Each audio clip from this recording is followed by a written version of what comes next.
Under faith in the media is at an all-time low.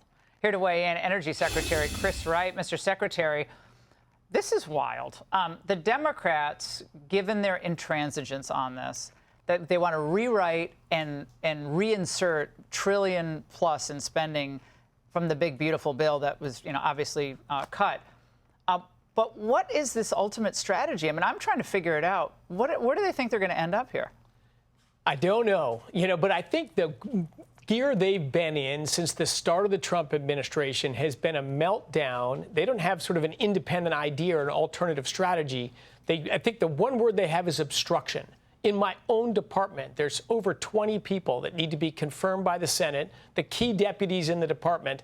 I only had 2 of them when September arrived. They just decided to throw a tantrum and not confirm the guy who was going to be over the stewardship of our nuclear weapons stockpile. That's just crazy. What else could be cut at energy given this shutdown? I can stick on that same thing. We have about 8 more days of funding for the National Nuclear Security Administration, the overseer of our nuclear weapons stockpile, the engines that power our nuclear submarines and our aircraft carriers. 8 more days of funding, and then we have to go into some emergency shutdown procedures, putting our country at risk.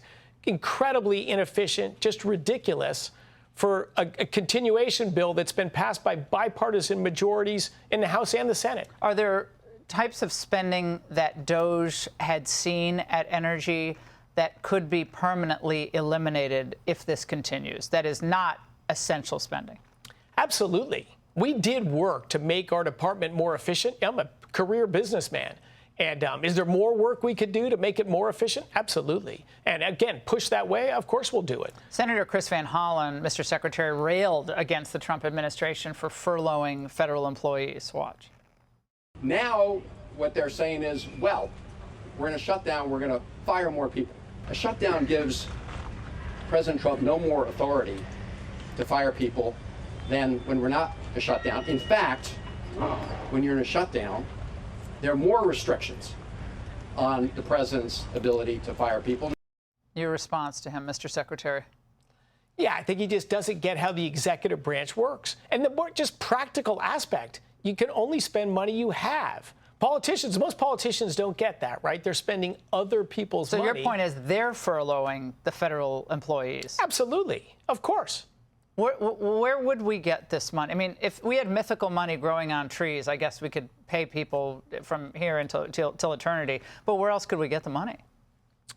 Well, you can't spend money that's not legally allocated by Congress for what we're doing. Yeah, our hands are tied. I'm running an agency, I think, critical for the country. We want to keep energy prices down. We want to drive innovation forward. And again, we need to maintain our nuclear stockpile. And they're going to starve the funding of that? I think it's beyond irresponsible. Right now, how many people have not been confirmed that you need confirmed to run this department? So the Democrats confirmed 2 of my 22. Fortunately, John Thune in the Senate came back and had to change the rules to confirm people through. I'm still missing 5. And these are key people. These are key people that should have been here for 6 months. Controversial nominees? No, bipartisan votes and supports for them. Popular nominees, lauded by Democrats as great business leaders, but yet when we were forming energy policy, dealing with nations around the world on these issues, they were all on the sidelines waiting to come in. That's just, I hear those sound bites like they're fighting for the American people. I don't think there's any evidence that they're fighting for the American people. Hakeem Jeffries has Chuck Schumer has blocked it to protect his own left flank. He's worried about his job, not the other Americans' jobs. Mr. Secretary, great to see you. Thank you for coming in tonight. Thanks for having me. And one